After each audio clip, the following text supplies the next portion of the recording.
Let's crack JPSC channel पे, क्योंकि थोड़ा सा प्रॉब्लम आ रहा था। A to Z classes Japla channel पर हम पढ़ा रहे थे, वहां पर थोड़ा सा समस्या आ रहा था, क्योंकि वो चैनल जो था साइंस स्ट्रीम के लिए था। तो आप ज्योग्राफी का यदि आप वीडियो देखना चाहते हैं तो मैं लिंक दे दूंगा, वहीं पर जाकर उसी चैनल पर देखना होगा। लेकिन इतिहास का पूरा जो है सीरीज इसी चैनल पर अपलोड किया जाएगा। मतलब झारखंड से रिलेटेड जितने भी वीडियो आएंगे इसी चैनल पर लोड किए जाएंगे। तो चलिए इतिहास के कड़ी में आज तीसरा स्टार्ट करते हैं। पहला हमने पढ़ा मुंडा शासन व्यवस्था और दूसरा पढ़ा नागवंशी शासन व्यवस्था। आज हम देखेंगे पढ़ा शासन व्यवस्था। तो मैं आपको थोड़ा सा क्लियर कर देना चाहता हूं कि मुंडा शासन व्यवस्था हम लोग मुंडा जनजाति को लेकर पढ़े, और आज हम लोग पढ़ा शासन व्यवस्था पढ़ेंगे उरांव जनजाति की ये शासन व्यवस्था है, या आप इसको पढ़ा शासन व्यवस्था को बोल सकते हैं कि उरांव जनजाति का पारंपरिक शासन व्यवस्था भी है। तो चलिए स्टार्ट करते हैं आज का क्लास। पढ़ा शासन व्यवस्था पूरी तरीका से कवर करेंगे पीटी प्लस मेंस के लिए। कहीं से भी इससे बाहर प्रश्न नहीं आएंगे, वो सीजीएल का एग्जाम हो या जेपीएससी का हो या जेएसएससी अदर कोई भी कंपटीशन का एग्जाम हो। तो चलिए स्टार्ट करते हैं। सबसे पहले एक छोटा सा परिचय है कि उरांव जनजाति की यह शासन व्यवस्था है। और मैं उरांव जनजाति के ये थोड़ा सा टर्म रखूं कि झारखंड की ये दूसरी बड़ी जनजाति है। तो पहली कौन है? तो संथाल जनजाति है, जो अगला वीडियो में आप देखेंगे जब मांझी परगना शासन व्यवस्था को आप पढ़ेंगे। तो ये झारखंड की दूसरी बड़ी जनजाति है और इसकी शासन व्यवस्था को आज हम लोग रीड करने वाले हैं। देखेंगे कि उरांव जनजाति में किस प्रकार का शासन व्यवस्था था। तो अब ध्यान दीजिएगा, चूंकि उरांव जनजाति हम लोग नहीं पढ़ रहे हैं, एक चीज आपको ध्यान देना होगा। जब जनजाति का सीरीज हम स्टार्ट करेंगे तो वहां पर उरांव जनजाति का बहुत सारे कंसेप्ट आएंगे जो शासन व्यवस्था से रिलेट नहीं होंगे। तो वहां हम लोग डिटेल्स में उसका उरांव जनजाति का कवर करेंगे। जैसे उरांव जनजाति का फेस्टिवल कौन सा है, ठीक है, उनके कौन से देवता हैं, उनका कौन सा धर्म है, ये सब हम लोग वहां डिटेल्स करेंगे। सिर्फ हम यहाँ पर उनके जो सिस्टम है, शासन व्यवस्था जो है, उसकी चर्चा करने वाले हैं। तो चलिए सबसे पहले वो उरांव जनजाति की शासन व्यवस्था है और झारखंड की एक दूसरी बड़ी जनजाति है। तो चलिए स्टार्ट करते हैं पढ़ा शासन व्यवस्था का स्तर। तो सबसे पहले समझते हैं कि इसके कितने स्तर थे जो शासन व्यवस्था के, माने पढ़ा शासन व्यवस्था के कितने स्तर थे। पहले स्तर की बात करते हैं। कह रहा है कि पाहन महतो और गांव के बड़े बुजुर्ग पंचों के रूप में गांव का संचालन करते हैं। कहने का मतलब ये हुआ कि हर गांव में पहले भी हम लोग के समाज में भी देखा गया है कि पंच हुआ करते हैं, वो अभी भी पंच होते हैं। जिस मामला को, जिस विवाद को थाना पुलिस नहीं निपटाता है, उस मामला विवाद को पंच द्वारा ही सोल्यूशन किया जाता है, आज भी किया जाता है। तो यहाँ पर कह रहा है कि पाहन महतो और गांव के बड़े बुजुर्ग पंचों के रूप में गांव का संचालन करते हैं, मतलब गांव का संचालन करते थे। किस व्यवस्था में? पढ़ा शासन व्यवस्था में। थोड़ा सा डिफरेंस है, मैं आगे चल के यहाँ पे डिफरेंस को क्लियर करूंगा। मुंडा शासन व्यवस्था और पढ़ा शासन व्यवस्था थोड़ा सा सिमिलर आपको लगेगा, लेकिन कुछ कुछ बात अलग भी है। मतलब मुंडा शासन व्यवस्था का ही एक प्रकार से स्वरूप है पढ़ा शासन व्यवस्था, लेकिन थोड़ा सा माइनर डिफरेंट है। उस डिफरेंट को आप समझिए क्या है। तो यहाँ जो व्यवस्था थी, 3 स्तरीय शासन व्यवस्था थी। किसकी? पढ़ा शासन व्यवस्था की 3 स्तरीय शासन व्यवस्था थी। वो पहला क्या? ग्राम स्तर। पहला व्यवस्था थी ग्राम स्तर, दूसरा था पढ़ा राजा स्तर और तीसरा था पढ़ा दीवान स्तर। अब बारी बारी से तीनों स्तर का हम लोग स्टडी करेंगे। यहाँ पर एक बार फिर से समझिए, 3 स्तरीय शासन व्यवस्था थी। किसकी? पढ़ा शासन व्यवस्था की। पहला ग्राम स्तर, दूसरा पढ़ा राजा स्तर और तीसरा पढ़ा दीवान स्तर। तो चलिए बारी बारी से देखते हैं कि पढ़ा शासन व्यवस्था में पद, कुछ महत्वपूर्ण पद थे। पद का हम लोग स्टडी करेंगे। तो वो पद ग्राम स्तर पर कैसे काम करते थे, वो पद पढ़ा स्तर पर कैसे काम करते थे, और वो पद पढ़ा दीवान स्तर पर काम कैसे करते थे, बारी बारी से स्टडी हम लोग करेंगे। तो सबसे पहले बताते हैं महतो। ग्राम स्तर पर प्रत्येक गांव का एक प्रधान होता है। देखिए अब मुंडा शासन व्यवस्था में क्या था, ग्राम स्तर पर प्रधान मुंडा होता था, और यहाँ क्या हो गया, यहाँ महतो हो गया। तो डिफरेंस हुआ कि नहीं, मुंडा शासन व्यवस्था में प्रत्येक गांव का प्रधान कौन होता था, मुंडा होता था, और यहाँ प्रत्येक गांव का जो प्रधान होता है जिसे क्या कहते हैं, महतो। एक बार और सुनिए, महतो, ग्राम स्तर पर प्रत्येक गांव का एक प्रधान होता है जिसे महतो कहते हैं। महतो भुइंयर कुल का होता है। देखिए अगला पॉइंट को समझिए, महतो भुइंयर कुल का होता है। तो भुइंयर कुल कौन है, भुइंयर कौन है? अब ध्यान दीजिए, मुंडा शासन व्यवस्था में आपने पढ़ा कि मुंडा द्वारा बनाया गया खेत खुटखुटी खेत, मुंडा द्वारा बनाया गया गांव खुटखुटी गांव, और जो मुंडा खेत को तैयार करते थे उसको खुटखटी दार कहते थे। अब यहाँ खुटखटी दार का नाम चेंज हो गया है। जैसे उरांव जनजाति छोटा नागपुर में आके बस गए, तो इन्होंने भी जंगल को साफ सुथरा किया, खेत बनाया, ठीक है, और वहां पर घर बसाए। तो जो खेत को तैयार किया, किसमें, उरांव जनजाति जो खेत को तैयार किए उनको कहा गया भुइंहर। एकदम बेसिक समझिए। और ये जो महतो होते थे ये भुइंहर कुल का होते थे। देखिए वहां खुटखटीदार और यहाँ क्या हो गया, भुइंहर। डिफरेंस को आप समझते चलिए। अब देखिए कह रहा है कि महतो भुइंहर कुल का होता है। महतो के पास प्रशासनिक तथा न्यायिक दोनों प्रकार के अधिकार होता है, ठीक है। महतो के पास प्रशासनिक का भी अधिकार होता था और न्याय करने का भी अधिकार होता था, माने दोनों प्रकार का अधिकार महतो के पास होता था। तो ये ग्राम स्तर, एक ग्राम स्तर अभी हम लोग देख रहे हैं। ग्राम स्तर पर किस प्रकार का शासन व्यवस्था था उरांव जनजाति का, देखते हैं। फिर से एक बार देखिए, महतो ग्राम स्तर पर प्रत्येक गांव का एक प्रधान होता है जिसे महतो कहते हैं। महतो भुइंहर कुल का होता है और महतो के पास प्रशासनिक तथा न्यायिक दोनों प्रकार के अधिकार होता है, मतलब दोनों प्रकार के अधिकार होता है इसके पास। किसके पास, महतो के पास। अब ये महतो पद किस शासन व्यवस्था में है, पढ़ा शासन व्यवस्था में। किस स्तर की बात कर रहे हैं, अभी ग्राम स्तर की बात कर रहे हैं। अब अगला पद बात करते हैं मांझी। कहा कि महतो का सहयोगी होता था। ये जो मांझी होता था ये महतो का सहयोगी होता था।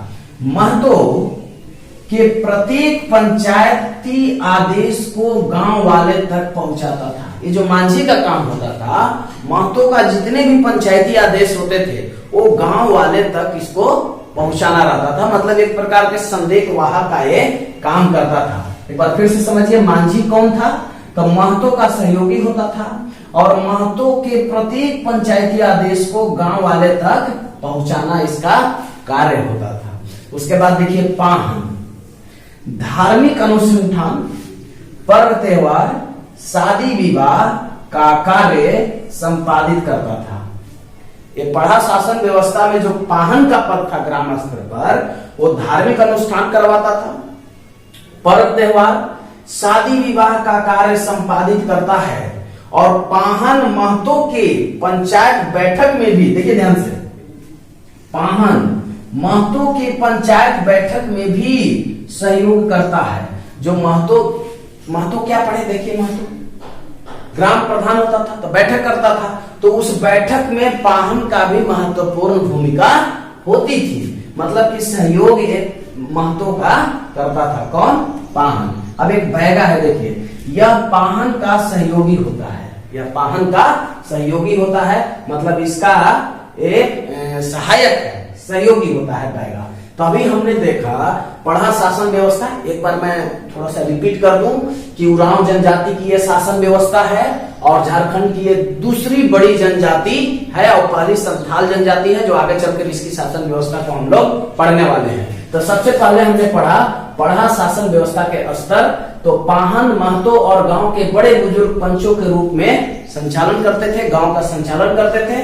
अब इसका 3 स्तर है, पढ़ा शासन व्यवस्था का 3 स्तर है। पहला ग्राम स्तर और पढ़ा राजा स्तर और तीसरा है पढ़ा दीवान स्तर। तो पढ़ा शासन व्यवस्था में कुछ महत्वपूर्ण पद हैं, जिसको पहले हमने ग्राम स्तर से उठाया है और फिर पढ़ा राजा स्तर को समझेंगे और पढ़ा दीवान स्तर को समझेंगे। तो ग्राम स्तर में हमने समझा पहले महतो को। तो ग्राम स्तर पर प्रत्येक गांव का एक प्रधान होता है जिसे महतो कहते हैं, और महतो जो है भुइंहर कुल का होता है। और भुइंहर कौन होता था, जो उरांव खेत को तैयार करते थे, जो उरांव खेत को तैयार करते थे। बाद में इनको नाम चेंज हो गया, भुइयां का भी नाम चेंज हो गया। बाद में तो इनको जेठ रैयत कहा जाने लगा, जेठ रैयत कहा जाने लगा। आगे चल के अभी स्टडी हम लोग करने वाले हैं। तो अब यहाँ पर देखिए भुइयां कुल का होता है। अब महतो के पास प्रशासनिक और न्यायिक दोनों प्रकार के अधिकार होता है। और मांझी देखिए महतो का सहयोगी होता है और महतो के प्रत्येक पंचायत का जो आदेश होता है ये गांव वाले तक पहुंचाता है। कहने का मतलब ये हुआ कि यह मांझी जो है संदेश वाहक का काम करता था। उसके बाद पाहन देखिए, धार्मिक अनुसंधान, पर्व त्योहार, शादी विवाह के कार्य का जो संपादित करता था ये पाहन था। और पाहन जो है महतो के पंचायत जो बैठक होती थी उसमें भी वो महतो का सहयोग करता था। और जो देखिए बैगा या पाहन का सहयोगी होता है, मतलब इसके साथ है काम करता है, इसकी सहायता करता है। अब हम देखेंगे पढ़ा राजा स्तर, मतलब कि इसका पढ़ा शासन व्यवस्था का दूसरा स्तर को डीप में समझते हैं।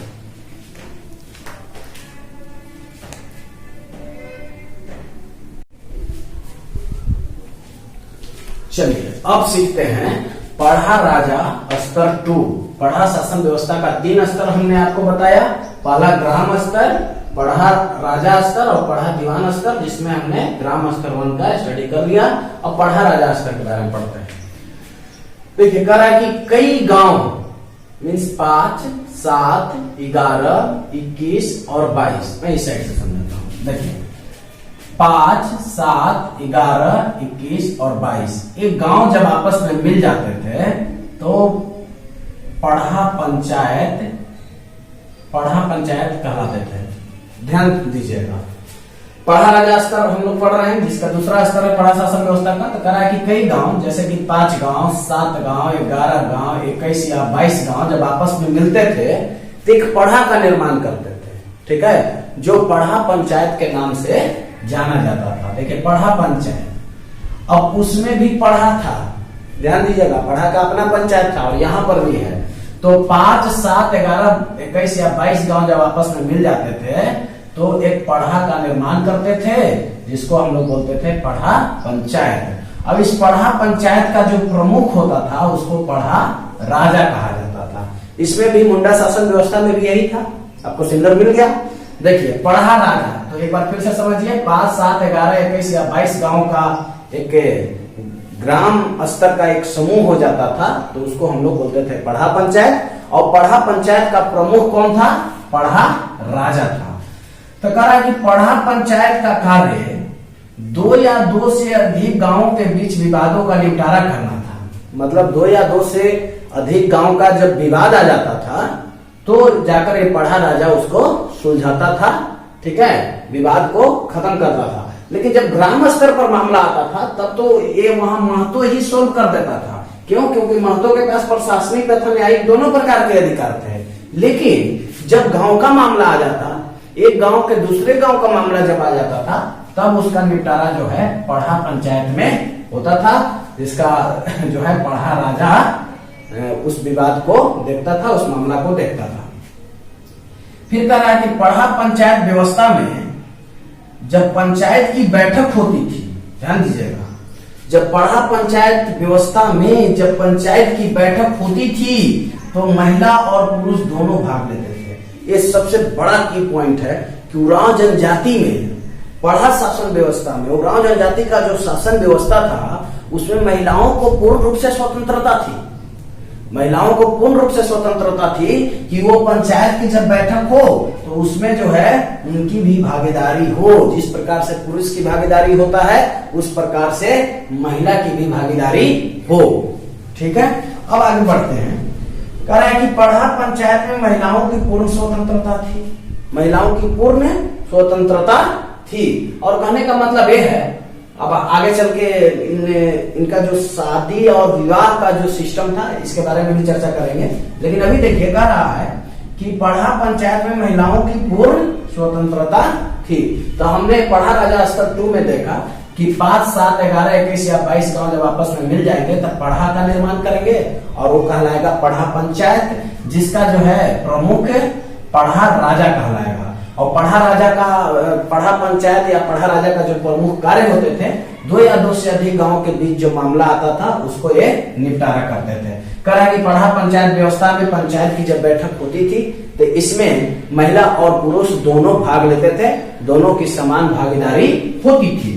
अब पढ़ा पंचायत में महिलाओं की जो स्वतंत्रता थी वो पूर्ण रूप से थी। अब तीसरा स्तर की बात करते हैं, पढ़ा दीवान स्तर। देखिए ध्यान से, पढ़ा दीवान स्तर के बारे में पढ़ते हैं।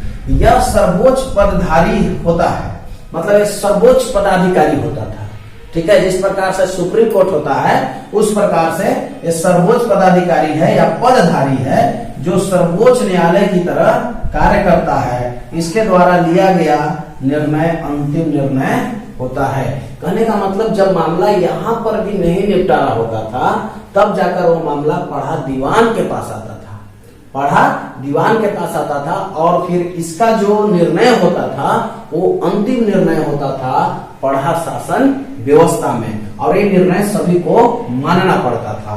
तो पढ़ा दीवान सबसे जो है अंतिम पद इसका हुआ और हाई क्वालिटी का हुआ, ये सर्वोच्च पदाधिकारी होता था, ठीक है, सर्वोच्च पदधारी होता था जो मतलब जो मामला को देखता था, जो यहाँ ग्राम स्तर पर जो मामला नहीं सुलझ पाते थे और जो यहाँ पढ़ा पंचायत से भी जो मामला सुलझ नहीं पाते थे उस मामला को देखता था पढ़ा दीवान, और इसके द्वारा लिया गया निर्णय जो है वो अंतिम निर्णय होता था जो सभी को मानना पड़ता था। अब बात करते हैं कि पढ़ा पंचायत व्यवस्था में शादी विवाह के लिए लड़की वाले लड़का के घर जाते थे। देखिए ये पढ़ा पंचायत शासन व्यवस्था जो चल रहा है उस व्यवस्था में सिस्टम था कि यहाँ पर जो है जनरली आप देखते हैं अभी वर्तमान समय में कि लड़की वाले ही लड़के के घर जाते हैं शादी का प्रस्ताव लेके, लेकिन इस सिस्टम में कुछ और प्रचलन था। तो इस प्रकार के पढ़ा पंचायत व्यवस्था में शादी विवाह के लिए लड़की वाले लड़का के घर,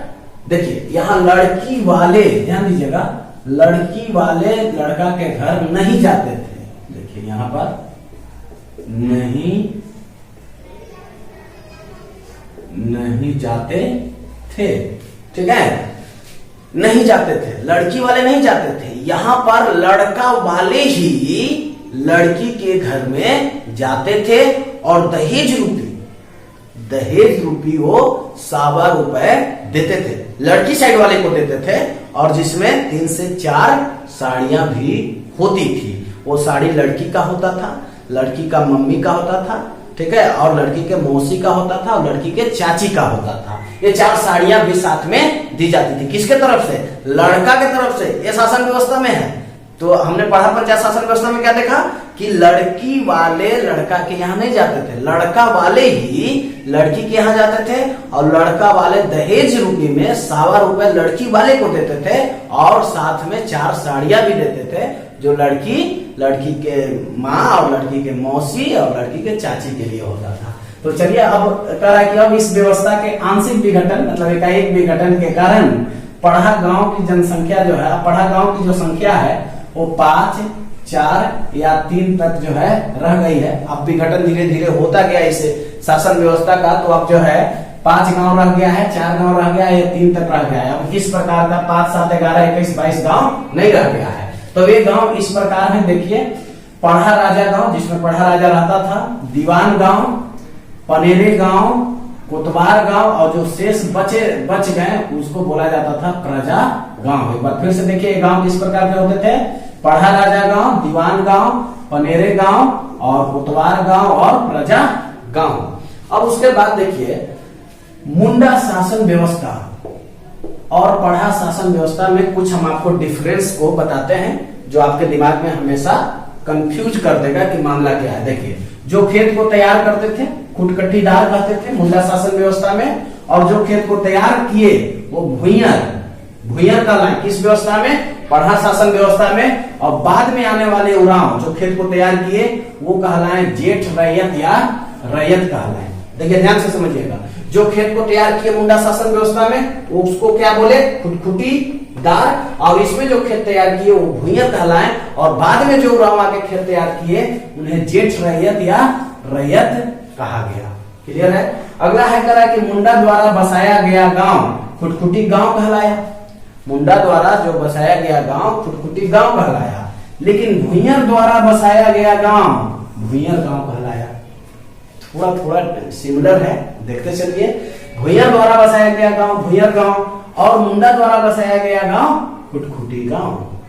क्लियर।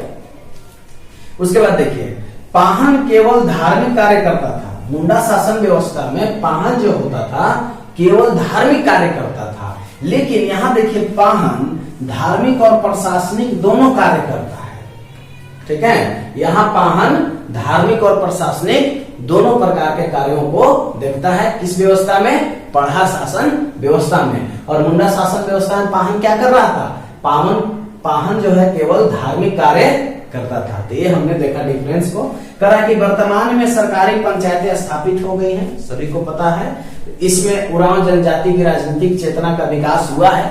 इससे जब सरकारी पंचायतें स्थापित हो गई हैं तो इससे उरांव जनजाति में जो है राजनीतिक चेतना का विकास हुआ है। उनके अंदर भी पॉलिटिक्स का जो है गुण आया, धीरे धीरे उनका मतलब डेवलप हुआ है।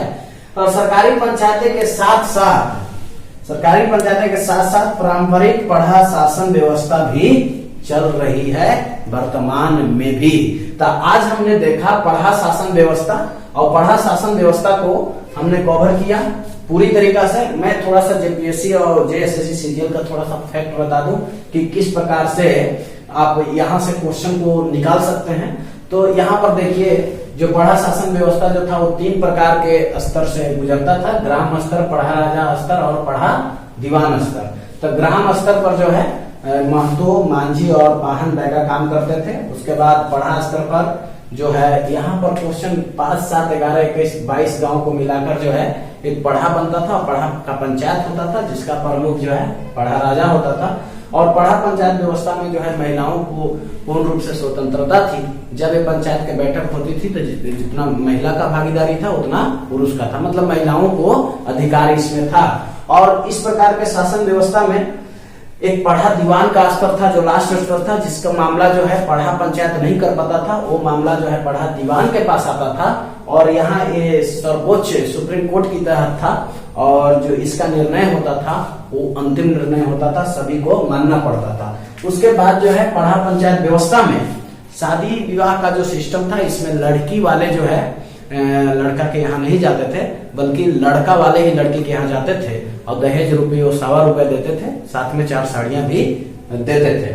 उसके बाद जो है अब एकाएक आंशिक विघटन के कारण पढ़ा पंचायत के गांवों में कमी आ गई। अब ये गांव 5, 4 और 3 तक रह गए। ये गांव इस प्रकार से थे: पढ़ा राजा गांव, दीवान गांव, पनेरे गांव और कोतवाल गांव और प्रजा गांव। कुछ डिफरेंस है मुंडा शासन व्यवस्था और पढ़ा शासन व्यवस्था में। मुंडा शासन व्यवस्था में है जो खेत मुंडा तैयार करते थे उसको खुटखुटी खेत कहा जाता था। जो खेत तैयार किए खुटखुटी खेत, और जो गांव बसा दिए खुटखुटी गांव। लेकिन जो मुंडा खेत को तैयार करते थे, मतलब जो मालिक होते थे, भू का मालिक होते थे, धरती का जो मालिक होते थे, उसको कहा गया खुटखटीदार। और यहाँ पढ़ा शासन व्यवस्था में जो खेत को तैयार किए उसे भूइयर कहा गया। और देखिए यहाँ महतो से भी प्रश्न बन सकता है कि पढ़ा शासन व्यवस्था में जो महतो था वो किस कुल के था? तो भूइयर कुल के महतो था। ठीक है। अब यहाँ पर पाहन जो है केवल धार्मिक कार्य करता था, और पाहन यहाँ पर जो है धार्मिक और प्रशासनिक दोनों कार्य करता था। तो वर्तमान स्थिति में जो है सरकारी पंचायतें स्थापित हो गई, लेकिन उसके साथ साथ जो है पढ़ा शासन व्यवस्था भी चल रही है। तो आज हमने देखा शासन व्यवस्था जो सिलेबस का फर्स्ट इकाई है, ठीक है, जिसमें हमने पहला पढ़ा मुंडा शासन व्यवस्था, दूसरा पढ़ा नागवंशी शासन व्यवस्था, और तीसरा को हम लोग कंप्लीट किए पढ़ा शासन व्यवस्था। और आगे चौथा हम लोग देखेंगे आपका जो है मांझी परगना शासन व्यवस्था को हम लोग स्टडी करेंगे, और उसके बाद मुंडा मन की शासन व्यवस्था आएगा। और फिर लास्ट में आप देखेंगे डोकलो सोरो शासन व्यवस्था के बारे में हम लोग स्टडी करेंगे। तो अभी बस आज की क्लास में इतना ही। पढ़ा शासन व्यवस्था को आप स्क्रीनशॉट लीजिए और आप नोट्स बनाइए और अच्छा से प्रिपरेशन कीजिए। आपको क्रैक करने से कोई नहीं रोकेगा, आप बहुत आसानी से एग्जामिनेशन को क्रैक कर सकते हैं।